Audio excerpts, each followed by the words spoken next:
ఈ ఫ్లైట్ జర్నీలో మీకైతే నేను ఒక స్టోరీ చెప్తాను. అంటే కొంతమందికి సాంగ్స్ వినడం ఇష్టం, కొంతమందికి బుక్స్ చదవడం ఇష్టం.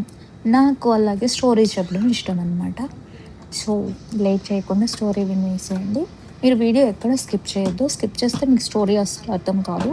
స్కిప్ చేయకోకుండా చూడండి. సూపర్ డూపర్ స్టోరీ అనమాట. ఓల్డ్ స్టోరీయే కానీ చాలా బావుంటది. మీరు ఎప్పుడు విని ఉండరు ఇలాంటి స్టోరీ. సో, మీ అందరి కోసం నేను చెప్పేస్తున్నా స్టోరీ. ఇంకెందుకు లేటు వినేద్దామా మరి? వినేసేయండి. ఓకే. ఒక ఊర్లో ఒక రైతున్నారు. గొప్ప రైతు. అంటే ధనవంతుడనమాట. అంటే ఆస్తిపాస్తులన్నీ ఉన్న రైతనమాట. ఆ రైతుకి ముగ్గురు కొడుకులు, ఒక కూతురుందనమాట. వాళ్ళని చాలా అల్లారు ముద్దుగా పెంచుకుంటున్నాడు. ఆ కొడుకుని, కూతుర్ని. ముగ్గురు కొడుకుల తర్వాత ఒక కూతురంటే ఆ కూతురిని ఇంకా బాగా చూసుకుంటాడు కదా! ఎంతో ప్రేమతో పెంచుకున్నాడు. ఆ తర్వాత పెరిగి పెద్దయినారు. ఆ నలుగురికి పెళ్ళిళ్ళు చేసేసాడు. పెళ్ళిళ్ళు చేసేసిన తర్వాత ఈ అమ్మాయికి పెళ్లి చేసి అత్తగారింటికి పంపించేస్తారు. ఈ ముగ్గురు కొడుకులకి పెళ్ళిళ్ళు అయిపోయినాయి. కోడళ్ళొచ్చేసారు. ఇగ అత్తగారింటి దగ్గర ఆమె రైతు కూతురుంటది గదా! ఆమె పడరాని పాటలు ఏవో పడాలి గదా! పడుతుంది. అయితే ఇక్కడ ట్విస్ట్ ఏంటంటే ఆహ్, కూతురు హస్బెండ్‌కి ఆహ్, మెంటల్లీ డిస్టర్బ్ అయ్యున్నాడు చిన్నప్పటి నుండే. అలాంటి ఒక మానసికంగా ఏదో బాధపడుతున్నాడు. ఆ విషయము ఈ రైతుకి చెప్పలేదు వాళ్ళు పెళ్లి చేసేటప్పుడు. అలా చెప్పుకోకుండానే ఈమెకి ఇచ్చి పెళ్లి చేస్తారు. ఈళ్ళకి తెలీదు ఆయనకి హెల్త్ ఇష్యూస్ ఇట్లాంటి ప్రాబ్లమ్స్ ఉన్నాయని. సగం పెళ్ళైతే చేస్తారు. ఈమెకేమి అర్థం కాదనమాట. So, okay. అత్తగారింటికెళ్తది. అంతా ఓకే. బానే ఉంటాడు. బానే అయితది. ఈమెకి ఇద్దరు పిల్లలైతారు. ఒక పాప, బాబు పుడతారు. ఓకే. వాళ్ళతో హ్యాపీగా బానే ఉంటది. వీళ్ళ అన్నలకి పిల్లలైతుంటారు. ఓకే. రైతు సడెన్‌గా ఆలోచిస్తాడు. ఇంకెన్ని రోజులని వీళ్ళు ఇట్లా కలిసుంటారు. ఎప్పటికైనా విడిపోవాలి కదా! అని చెప్పేసి ఆలోచిస్తూ ఉంటాడనమాట. ఆలోచించి వీళ్ళని సెపరేట్ చేసేయాలి. ఇంకా వాళ్ళకి పిల్లలైతున్నారు. ఎవరిది వాళ్ళు సంపాదించుకోవాలి కదా! ఇలాగే కలిసుంటే ఎవరిది వాళ్ళకి ఇట్లుండదు. ఒకడు పని చేస్తున్నాడు, ఇంకొకడు చెయ్యడు. ఇట్లా గుంపులో గోవిందలాగా అయిపోతుంది. హ్మ్. సెపరేట్ చేసేస్తే ఎవరి పిల్లలు, ఎవరి భార్యాభర్తలు వాళ్ళది. ఎవరి బ్రతుకోళ్ళు బ్రతుకుతారని ఆలోచించాడు. ఆలోచించి ఇంకా ముగ్గురు కొడుకుల్ని పిలిపించి, మీరు అర్జెంట్‌గా చెల్లిని ఈడకి తీసుకురావాలి అని చెప్పి ఆలోచిస్తాడు. ఆదేశిస్తాడు. అయితే అప్పుడు వీళ్ళకేమి అర్థం కాదనమాట ముగ్గురు కొడుకులకి.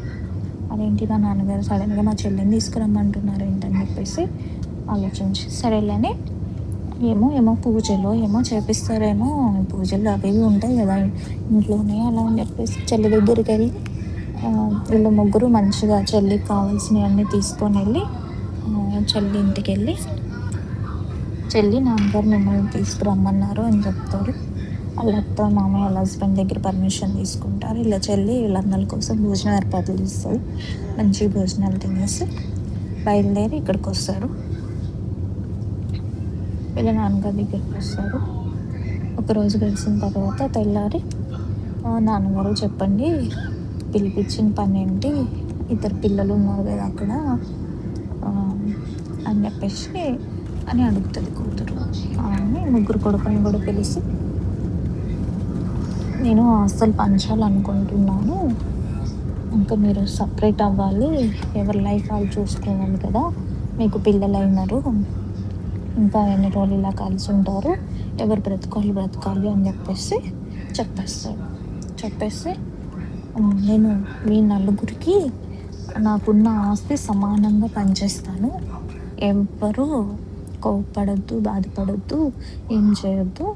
నాకు మీరు నలుగురు, నేను చిన్నప్పటి నుండి నలుగురిని ఒకేలాగా చూస్తాను. మీ నలుగురికి సమానంగా పంచేస్తున్నాను అని చెప్తాడు. అప్పుడు ఈ ముగ్గురు కొడుకులు షాక్ అవుతారు. కూతురు కూడా షాక్ అవుతుంది. ఇక ముగ్గురు కొడుకులు చెల్లికి ఎందుకు ఇస్తావు? పెళ్లి చేసి పంపించాము కదా!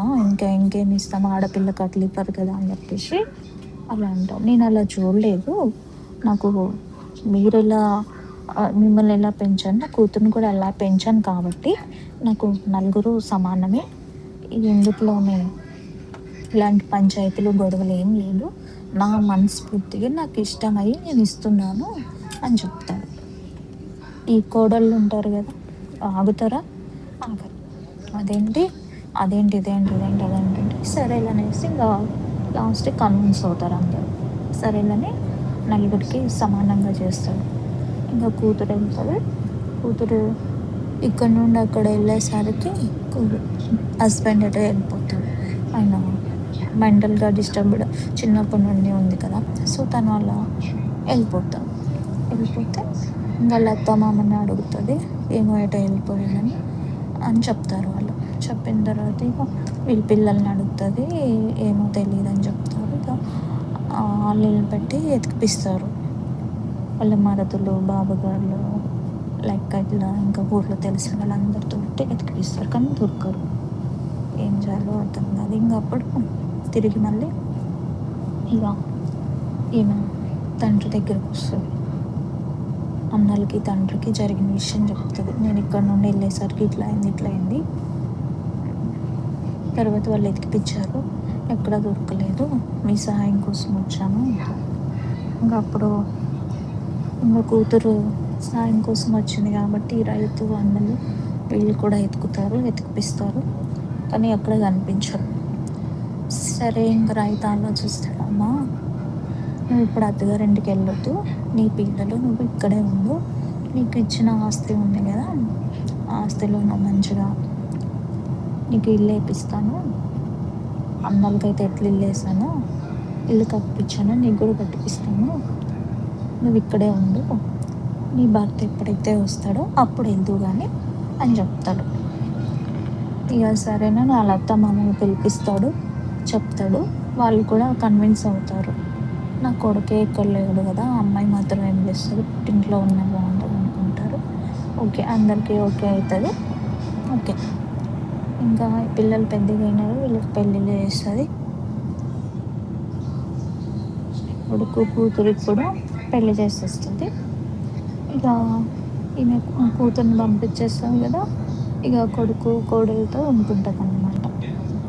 ఇక కొంచెం అన్నలకి ఈమె మీద కోపమే ఉంటుంది. వదినలకి, అన్నలకి. ఎందుకంటే ఆస్తి మొత్తం అంటే ఆస్తి వీళ్ళతో పాటు సమానంగా ఉంది అని చెప్పేసి కొంచెం ఎట్లయినా జెలసీగా ఉంటదనమాట. వాళ్ళు ఊరికే ఈమెని ఏదో ఒకటి అనడం ఇలా చేస్తుంటే ఈమె మాత్రం ఎప్పుడు మంచి పనులే చేస్తుండే. అందరికీ సహాయంగా చాలా మంచి పనులు. ఎవరికైనా దెబ్బ తగిలితే వాళ్ళకి కట్లు కట్టడము, ఏమైనా జ్వరం వస్తే ఇట్లా ఆయుర్వేదిక్ మెడిసిన్ ఇవ్వడం ఇలాంటివి చేస్తుండేదనమాట. చాలా మంచి పేరుంది ఆమెకి. మంచిగా చేస్తుండే. అందరికీ సహాయం చేస్తుండే. అయితే ఇక వీళ్ళందరూ నీ వల్ల మా పరువు పోతుంది. ఇట్లా అవుతుంది, అట్లా అవుతుంది. అసలు నువ్వు ఇక్కడ ఎందుకున్నావు? మీ అత్తగారింటికి వెళ్ళిపో. నా పిల్లలకి పెళ్ళయింది. నా కొడుకు, కోడలు మేము ఉంటున్నాము. నానిచ్చిన ఆస్తిలోనే నేను వచ్చి మీ ఇంట్లో ఉండట్లేదు అని చెప్పేసి అంటారు. అట్లా ఇట్లా అవుతుంది. ఇక అసలు ఆమెకి కోడలు ముందు ఇట్లా వీళ్ళ అన్నలు వాళ్ళని ఇన్సల్ట్ చేయడం ఆమెకి నచ్చలేదు. ఇంకా సరేనని వదిలేసి కొడుకు కోడల్ని వదిలేసి సరే నేను అక్కూరికి వెళ్తున్నా అని చెప్పేసి వెళ్తుందన్నమాట. అలా వెళ్ళిపోయి వాళ్ళ హస్బెండ్ని ఎతుకుతుందనమాట. ఆమె కూడా అక్కడ ఇక్కడని ఎతుకుతుంది. పాపం కనిపించరు. ఏం తిండి ఏం లేక పాపం ఒక దగ్గర చనిపోతుంది. ఒక చెట్టు దగ్గర చనిపోతుంది. ఎవరు ఏంటి అని తెలుసుకొని చూస్తే ఈమె ఇలా నాన్నకి కబురు పెడతారు. ఇంకా ఈ రైతు చాలా బాధపడతాడు. అయ్యో ఇంత అన్యాయం జరిగింది, నా కూతురు ఏంటి ఇట్లా అయిందని. ఇంకా వీళ్ళు బాధపడ అయ్యో మేమే అనవసరంగా మా చెల్లెని బాధ పెట్టాము. మేము అలా అనుకుని ఉంటే మా చెల్లి బ్రతుకుండేది. అనవసరంగా ఇట్లా అన్నాము అని చెప్పేసి బాధపడతారు. ఒక మనిషిని మనము మాట అనే ముందు ఆలోచించాలి. అసలు అంటే ఆ మాట చిన్నదా, పెద్దదా, అది ఎంతవరకు తీసుకోగలుగుతారో, ఎంతవరకు తీసుకోలేరు. ఒక్కొక్కసారి చిన్న విషయాలు కూడా చాలా సెన్సిటివ్‌గా ఉంటాయన్నమాట. ఆమె చాలా నిజాయితీగా ఉన్నారు గాబట్టి, నిజాయితీగా వీళ్ళనే మాటలు తట్టుకోలేక వెళ్ళిపోయి వాళ్ళ హస్బెండ్‌ని ఎతుకుతూ చనిపోయినారు. వాళ్ళ హస్బెండ్ అట్లా వదిలేసి వెళ్ళిపోయినా గానీ పిల్లల్ని పెంచి పెళ్ళిళ్ళు చేసి వాళ్ళకి లైఫ్ ఇచ్చింది. ఆమె ఎక్కడ గానీ ఏమీ జేయలేదు. సో, మీరు దయచేసి ఎవరినైనా సరే ఇన్సల్ట్ చేయడం మానేసేయండి. ఆలోచించండి. ఒకళ్ళని అనే ముందు అసలు మన పరిస్థితి ఏంటి? అసలు మనం ఒకళ్ళని అనగలుగుతామా? అనలేమా? అసలెందుకు అనాలి? అని మిమ్మల్ని మీరు క్వెషన్ చేసుకున్న తర్వాత ఎదుటోళ్ళని మాట అనండి. అనవసరంగా మాట అనకండి. మీరు మాట అనడానికి సరిపోతారా లేదా తెలుసుకోనండి. Thanks for watching. Thank you.